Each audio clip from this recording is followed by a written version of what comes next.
Hello, everyone, and welcome to the Spring 2021 State of the Student Government Association. My name is Philip Goodrich, and I'm glad you were able to tune in today. Just an overview of what this presentation is going to look like. I'm going to provide a couple updates over the external affairs of SGA. Then I'm going to hand it over to Aaron for some internal affairs updates. Thomas will touch on the finance updates. Sophia will touch on PR updates, Christian will touch on elections updates, and I will provide some closing remarks. So just to touch on a couple of noteworthy spring 2021 initiatives, this is all kind of in addition to what we were able to accomplish in the summer of 2020, along with the fall of 2020 with COVID relief and the Laptops to Go expansion and all of those fun initiatives.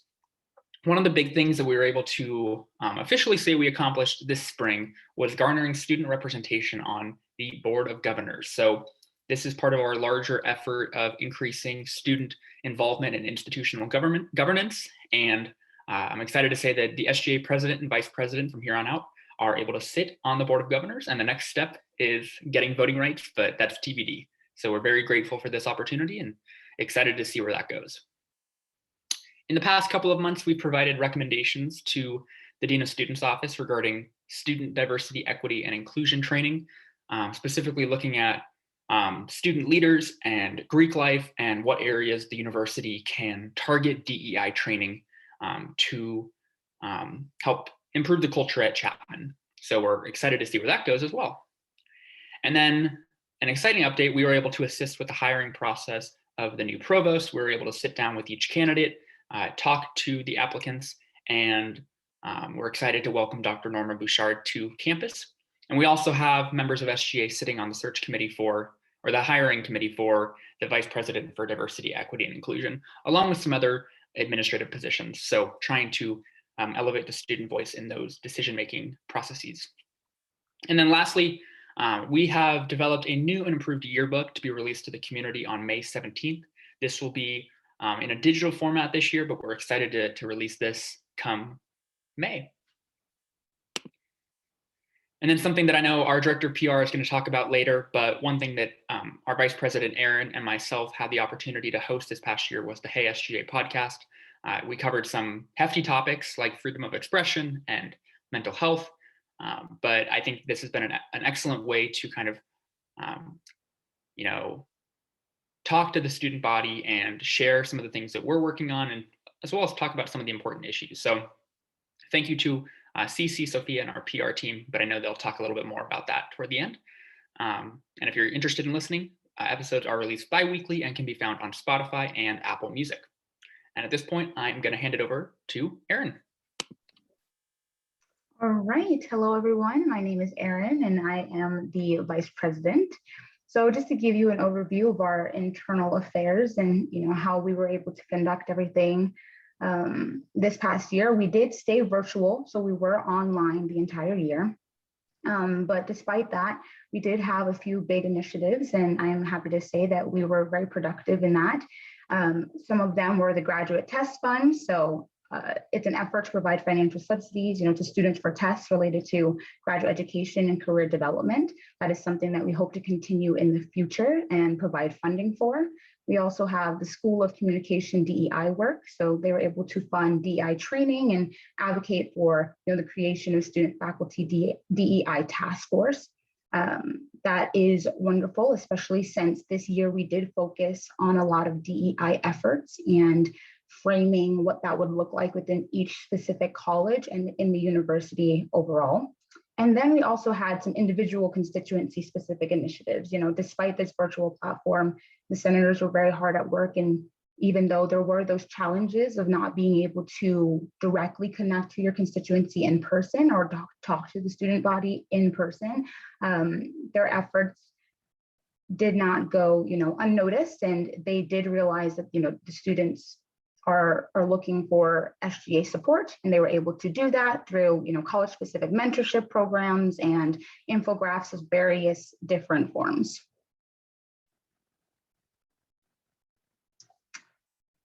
And also internally, we had the Constitutional Review Committee, which I mentioned in our fall update, that committee was able to review 6 operating documents. So the bylaws, the election code, the election processes, the Senate operating procedures, and the Constitution.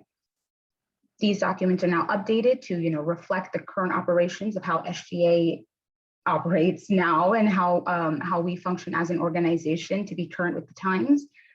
All documents, they were approved except for the Constitution. And I know that Christian's going to be talking a little bit more about the Constitution. And then these updated documents will be found on the SGA website. So once they are in their final form, you all can check them out on our website. And now I'm gonna pass it on over to Thomas. Thank you, Erin. So for the budget overview, the most significant change from the last semester is student organizations, where we had an increase of around $11,000 up to $21,000 allocated, and as well as the academic organizations, which we now have $16,000 of the total $95,000 allocated. The areas for the lowest growth was conference scholarships, which is currently at $1,200 out of $20,000, and then with co-sponsorships, we've mostly filled up our budget for those. So some of the notable funding requests we've had this past semester is we've had a few conferences. We had the API celebration. We funded some collective events. We also funded the mariachi trajes, which are going to be used to enhance DEI in the music classes. As well as we funded a significant amount of club T-shirts. And then onto our co-sponsorships, we funded rapid COVID-19 tests, and recently we funded a public safety focus group.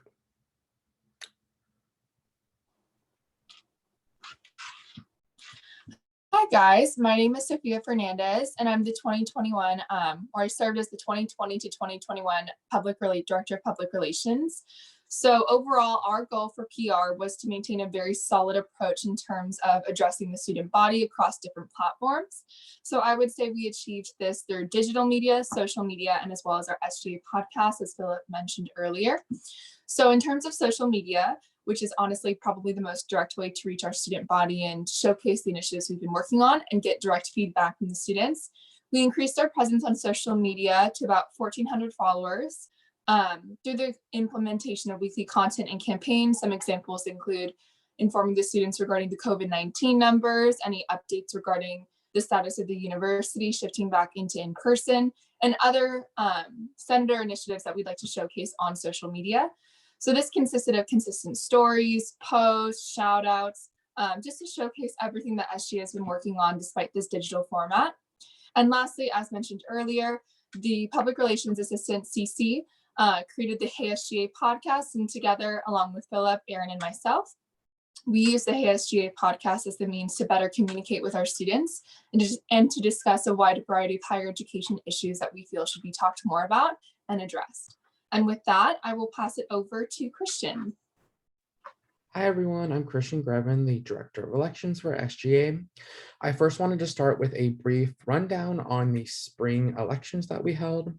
We held the 2021-2022 President and Vice President election back in March, and Philip Goodrich was reelected as President, and Danny Gatan was elected as Vice President.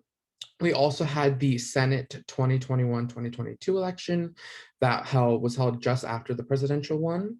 All 13 Senate seats were filled, which is amazing. Our voter turnout was also on par with previous spring elections, and it is shown in the graph to the right of the screen.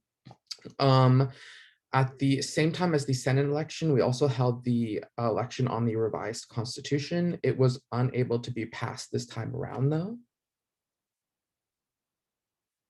As we look forward to next year's election, there's a number of goals SGA is looking to fill. We hope to increase both candidate participation and voter turnout. We hope that as we return to some form of in-person learning, that we're able to further our connection with the student body and get more students to both run for positions and also vote during our elections. We also hope to enhance student engagement at SGA and see more student interaction with the organization across all levels. Also, the revised constitution will come before the student body once again in the fall in order to have the revisions approved. The fall semester will also begin with the Senate election, in which the 2021-2022 Senate will gain its final 4 members. The seats that will be open are lowerclassmen senator, diversity student organization senator, civic engagement student organization senator, and leisure student organization senator. If you're interested in running for a seat and joining SGA, I encourage you to check out our website to learn more about our organization. And please, please, please email me at sgaelections@chapman.edu if you have any questions at all. I'm going to pass it back to Philip. Thank you very much, Christian. And yeah, just looking ahead, we now have our 2021-2022 SGA leadership team in place. I'm excited to announce that Corey Hawks will be serving as the Director of Finance, Avery Davidson will be serving as the Director of Public Relations, and Christian Grevin will be returning as the Director of Elections. And you can see our Executive Council to the right in that picture. But again, some of our major goals through our service next year is going to be supporting students in our eventual return to campus post-COVID, enhancing diversity, equity, and inclusion. This is going to be a constant goal of SGA, and then addressing sustainability and combating climate change. So we're excited to get to work.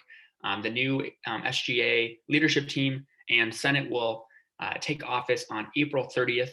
And I just want to say a huge thank you to this past year's SGA team. It has been a real treat serving with everyone, and I think we were able to do some great work.